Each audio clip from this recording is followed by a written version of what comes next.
Hi there, Ezekiel Dasho back with a series on simple solids, and just going to draw this cylinder and shade it, and it'll be quite similar to the cube, um, with some minor differences having to do with the roundness, the little bit different lighting. So I'm working with a 2B this time, 2B lead, and just gonna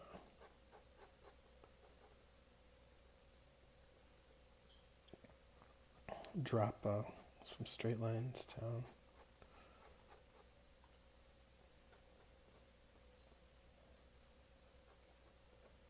They're relatively parallel. There's a little bit of perspective, but not much because it's a pretty small block and I'm pretty close to it.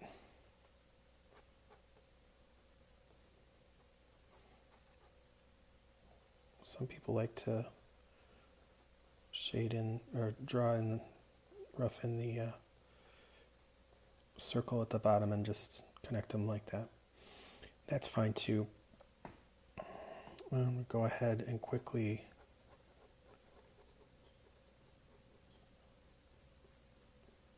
block out the shadow that I want.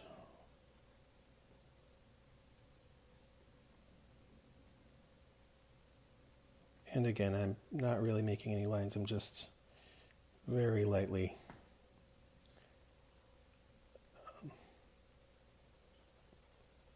brushing the paper with the pencil.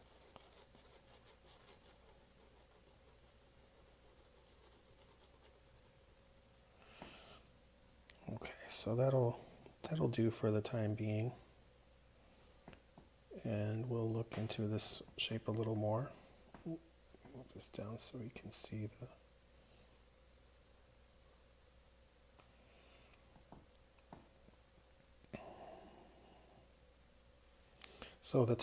the top is going to be the brightest face because it's closest to it's angled most closely to the light.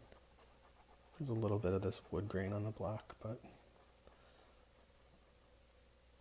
it's not really too noticeable. So let's see.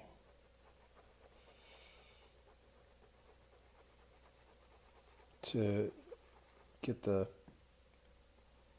cylinder looking round, it's important to have the darkness on the side of the cylinder, or on the sort of angle of the cylinder that's facing away from the light, to have that be the darkest part.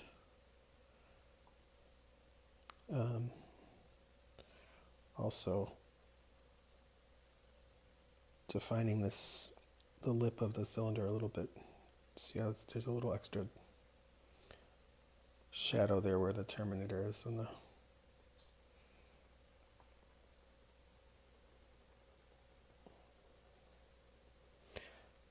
so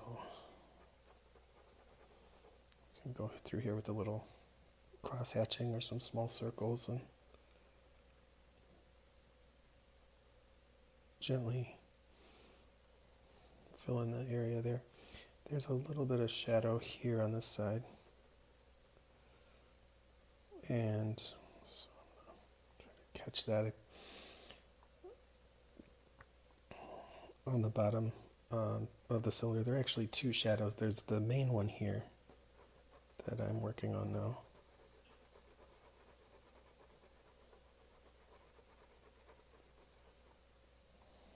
And as you can see, it gets lighter the farther away from the base of the cylinder.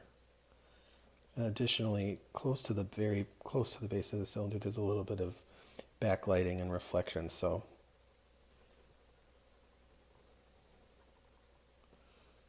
like here it's a little darker, but here the backlighting and reflection is a little more pronounced. Then there's this secondary shadow, we'll call it, and it's much lighter. And it's long too. I've got a light, artificial light coming from this angle, and there's a window with diffuse sunlight coming from this angle. So the two are kind of playing with each other to make a couple different kinds of shadows, which is nice for the shading practice here. So this would be very light.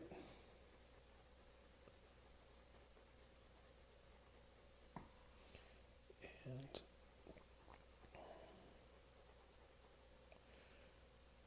there's even this little light one here. This area here where the shadows are kind of overlapping does get a little darker. Underneath the sphere, there's a quite dark, or cylinder rather. There's a quite dark shadow where the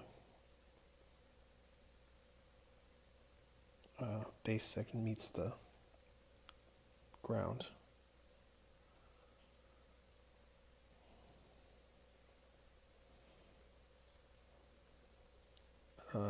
Similar to the lighting, the bounce lighting that we see here,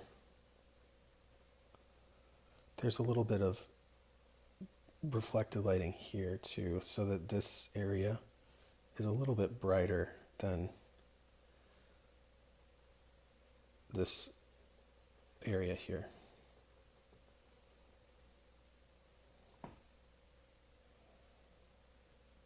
So, let's see. This on this side looks a little darker than this side here.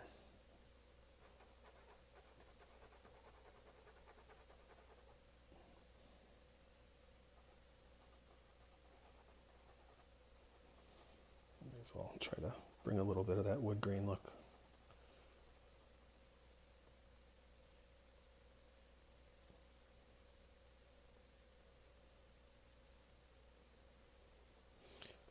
I'm just going to go over with a little bit of small circles to sort of even out the cross hatching.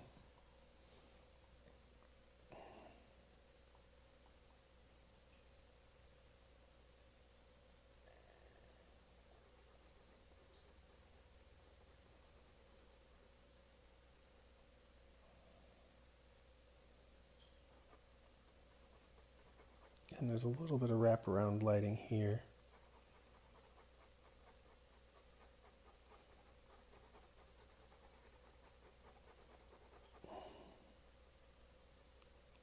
Kind of bring that out by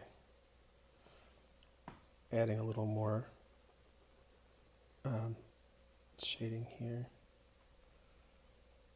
And then on this side of the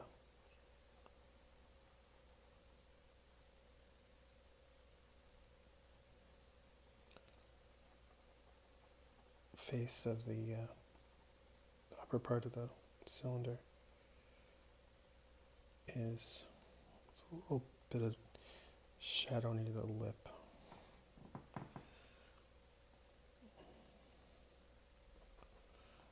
So now I can start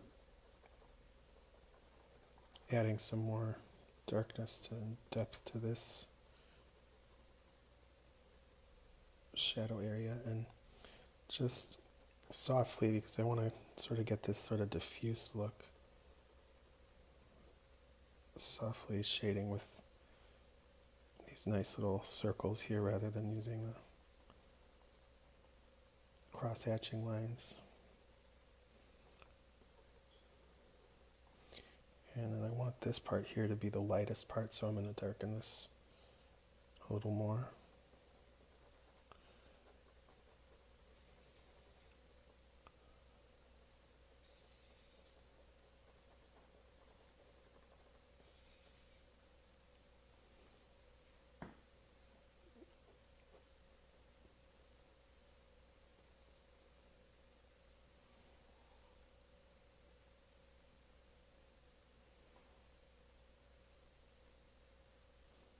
Here, there's almost this little shadow where the light makes it almost look like the sphere is reflecting downward onto the page there.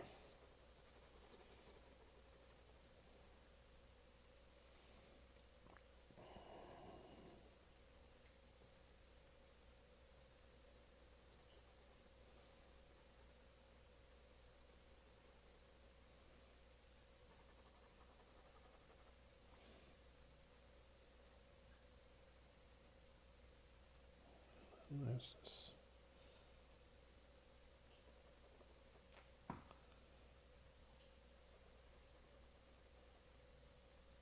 Little area that's darker right there.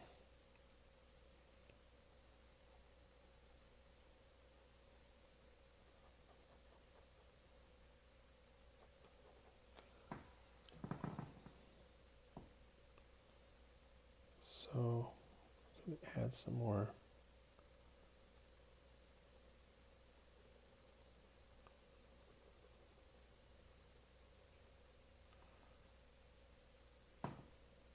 depth into the shadows and a little bit more into the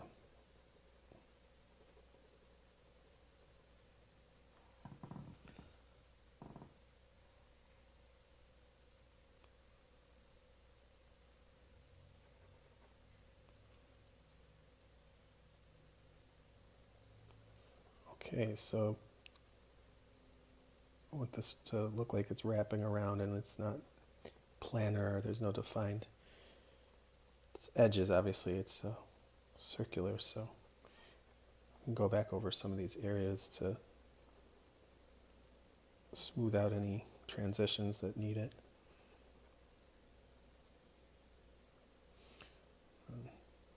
Just getting close to finishing here. Add this area here where it's kind of like a lip of the block.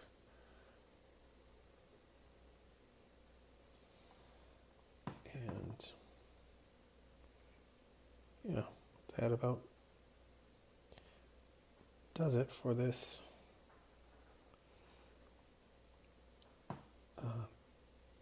picture of a sphere. I hope that's useful to you guys, and I'll see you next time, I hope. Bye-bye.